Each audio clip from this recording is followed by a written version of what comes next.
भारत रत्न स्वर कोकिला लता मंगेशकर का आज 92 वर्ष की उम्र में मुंबई के ब्रीच कैंडी अस्पताल में निधन हो गया। वो पिछले 28 दिनों से अस्पताल में जिंदगी और मौत के बीच जंग लड़ रही थी। भारत रत्न से सम्मानित मशहूर गायिका ने मुंबई के ब्रीच कैंडी अस्पताल में अंतिम सांस ली।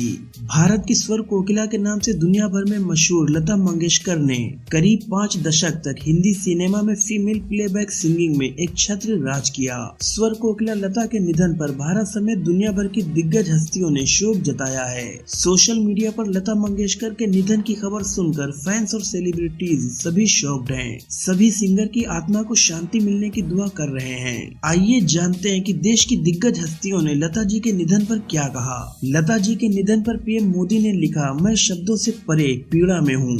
दयालु और देखभाल करने वाली लता दीदी हमें छोड़कर चली गई हैं। वो हमारे देश में एक खालीपन छोड़ गई हैं जिसे भरा नहीं जा सकता।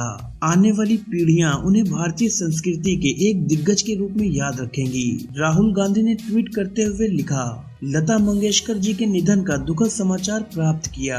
वो कई दशकों तक भारत की सबसे प्रिय आवाज बनी रही। उनकी सुनहरी आवाज अमर है और उनके प्रशंसकों के दिलों में गूंजती रहेगी। उनके परिवार, दोस्तों और प्रशंसकों के प्रति मेरी संवेदनाएं। केंद्रीय मंत्री नितिन गडकरी ने ट्वीट कर लिखा, देश की शान और संगीत जगत की शिरमौर स्वर कोकिला भारत रत्न लता मंगेशकर जी का निधन बहुत ही दुखद है। पुण्य आत्मा को मेरी भावभीनी श्रद्धांजलि। उनका जाना देश के लिए अपूर्णीय क्षति है। वे सभी संगीत साधकों के लिए सदैव प्रेरणा थी।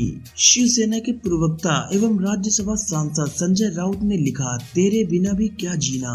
यूपी के सीएम योगी आदित्यनाथ ने ट्वीट करते हुए लिखा, स्वर कोकिला भारत रत्न आदरणीय लता मंगेशकर जी का निधन अत्यंत दुखद और कला जगत की अपूर्णीय क्षति है। प्रभु श्री राम से प्रार्थना है कि दिवंगत पुण्य आत्मा को अपने श्री चरणों में स्थान तथा शोकाकुल परिजनों व उनके असंख्य प्रशंसकों को ये दुख सहने की शक्ति प्रदान करें। देश के रक्षा मंत्री राजनाथ सिंह ने ट्वीट करते हुए लिखा, स्वर कोकिला लता मंगेशकर जी के निधन से भारत की आवाज खो गई है। उनके गाए हुए गीतों को भारत की कई पीढ़ियों ने सुना और गुनगुनाया है। उनका निधन देश की कला और संस्कृति जगत की बहुत बड़ी क्षति है। उनके परिवार और प्रशंसकों के प्रति मेरी संवेदनाएं हैं। केंद्रीय गृह मंत्री अमित शाह ने कहा, सुर व संगीत की पूरक लता दीदी ने अपने सुर से न सिर्फ भारत बल्कि पूरे विश्व में हर पीढ़ी के जीवन को भारतीय संगीत की मिठास से सराबोर किया। संगीत जगत में उनके योगदान को शब्दों में पिरोना संभव नहीं है। उनका निधन मेरे लिए व्यक्तिगत क्षति है।